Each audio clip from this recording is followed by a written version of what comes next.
대한민국에서 평범하게 태어나서 평범하게 가정을 꾸리고 마지막에 눈을 감는 순간까지 우리를 지독하게 괴롭히는 숫자가 하나 있습니다. 바로 2억 9천만 원이라는 숫자입니다. 이게 뭐냐고요? 통계청과 웨딩업계가 분석한 한국인이 결혼부터 신혼집 마련까지 쓰는 평균 비용입니다. 그야말로 인생의 중대사를 치를 때마다 우리는 감정의 무게를 돈의 무게로 치환하는 이상한 시험대에 오르게 됩니다. 생각해보면 정말 이상합니다.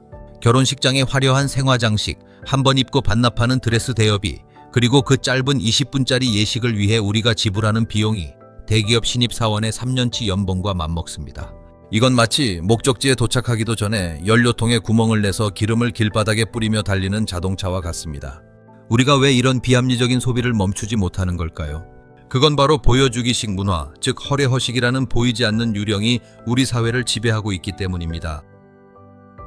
결혼식은 이제 두 사람의 결합을 축복하는 자리가 아니라 집안의 경제력과 인맥을 과시하는 전시장이 되어버렸습니다. 예식장 대관료만 수천만 원을 호가하고 식대 역시 1인당 10만 원을 훌쩍 넘는 경우가 허다합니다. 재미있는 건 이 비용을 충당하기 위해 하객들은 또다시 축의금이라는 명목으로 지출을 강요받는다는 점입니다. 서로가 서로의 주머니를 털어 예식장 사장님 배만 불려주는 묘한 구조인 셈이죠. 실제로 최근 설문조사에 따르면 미혼 남녀의 80% 이상이 결혼 비용에 큰 부담을 느끼고 있으며 이 중 절반은 결혼을 포기하고 싶다는 생각까지 한다고 합니다. 여기서 잠깐 우리가 놓치고 있는 핵심이 하나 있습니다. 바로 이 모든 비용이 결국 개인의 자산 형성 기회를 박탈한다는 사실입니다. 사회초년생이 모은 소중한 종잣돈이 예식장의 꽃장식과 뷔페 음식으로 사라지는 순간 복리의 마법은 시작도 하기 전에 깨져버립니다. 이런 현상은 장례식에서도 똑같이 반복됩니다. 사랑하는 이를 떠나보낸 슬픔이 채 가시기도 전에 유족들은 수백만 원짜리 수의와 관을 선택해야 하는 상황에 놓입니다. 고인에 대한 예우라는 명목 아래 가장 비싼 옵션을 선택하도록 유도하는 상조 서비스의 상술은 교묘하기 짝이 없습니다. 장례식장 임대료와 음식값, 여기에 각종 부대 비용을 합치면 평균적으로 1,500만 원에서 2천만 원의 비용이 발생합니다. 슬픔조차 자본의 논리에 따라 등급이 매겨지는 씁쓸한 현실입니다. 우리가 정말로 고민해야 할 지점은 이것입니다. 왜 우리는 남들의 시선 때문에 자신의 미래를 저당 잡히는 선택을 반복하는가 하는 점이죠. 결혼식과 장례식은 인생의 마침표나 시작점이 아니라 삶이라는 긴 여정의 일부일 뿐입니다. 하지만 지금의 문화는 그 찰나의 순간을 위해 너무나 많은 사회적 비용을 소모하게 만듭니다. 놀라운 사실은 이러한 허례허식 문화가 저출산과 고령화라는 국가적 위기와도 맞닿아 있다는 겁니다. 결혼 비용이 무서워 시작을 못하고 노후 자금이 장례비로 빠져나가는 악순환이 반복되면서 사회 전체의 활력이 떨어지고 있습니다. 자, 그렇다면 우리는 이 거대한 굴레에서 어떻게 벗어날 수 있을까요? 단순한 절약을 넘어 자산의 관점에서 이 문제를 어떻게 재정의해야 할지 깊게 들여다볼 필요가 있습니다. 이 불합리한 구조를 깨뜨리고 진짜 내 자산을 지키는 구체적인 전략과 변화하는 시대에 맞는 새로운 의례 문화에 대해 본격적으로 파헤쳐 보겠습니다. 이런 비합리적인 소비의 늪에서 빠져나오기 위해 우리가 가장 먼저 직시해야 할 사실은 체면이라는 이름의 지출이 가져오는 기회비용입니다. 실제로 우리가 결혼식에 쏟아붓는 평균 비용인 5천만 원을 연평균 수익률 8%인 미국 주식지수 펀드에 30년 동안 묻어두었다고 가정해봅시다.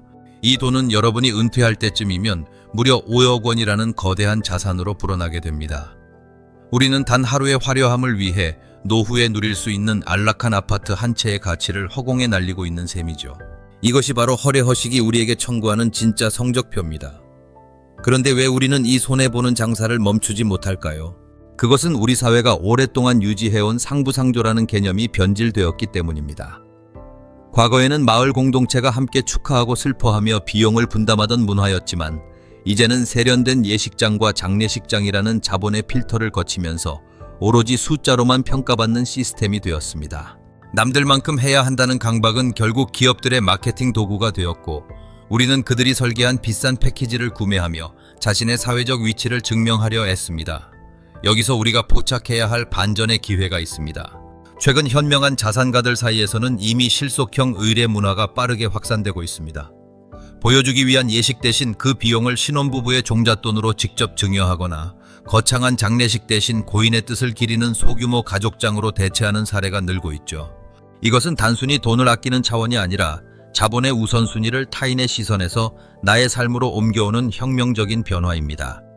실제로 조사에 따르면 스몰 웨딩을 선택한 부부의 결혼 만족도가 일반 예식을 치른 부부보다 높게 나타난다는 데이터도 있습니다. 불필요한 절차를 생략하고 서로의 가치관에 집중할 때 오히려 관계의 본질이 살아나기 때문입니다. 장례 문화 역시 마찬가지입니다. 천편일률적인 3일장 대신 고인이 생전에 좋아했던 음악을 듣거나 추억을 공유하는 방식의 새로운 장례 문화가 도입되면서 비용은 10분의 1로 줄어들고 슬픔의 치유 효과는 더 커지고 있습니다. 결국 중요한 것은 우리가 이 숫자의 게임에서 주도권을 잡는 것입니다. 예식장 사장님이 정해준 기준이 아니라 내 자산 상황과 가치관에 맞는 기준을 스스로 세워야 합니다. 남들에게 보여주기 위한 30분은 금방 잊히지만 그 돈으로 지켜낸 나의 경제적 자유는 평생 우리를 지탱해주는 든든한 버팀목이 됩니다. 이제는 관습이라는 이름으로 자행되는 약탈적 지출을 멈추고 진짜 소중한 것이 무엇인지 다시 한번 고민해 볼 때입니다. 경제적 통찰은 거창한 분석에만 있는 것이 아닙니다. 일상의 작은 선택, 특히 인생의 큰 마디마다 발생하는 비합리적인 소비를 걷어내는 것만으로도 여러분의 자산 지도는 완전히 달라질 수 있습니다. 남들의 시선이라는 감옥에서 걸어나와 오직 당신과 당신의 소중한 사람들을 위한 진짜 삶을 설계하시길 바랍니다.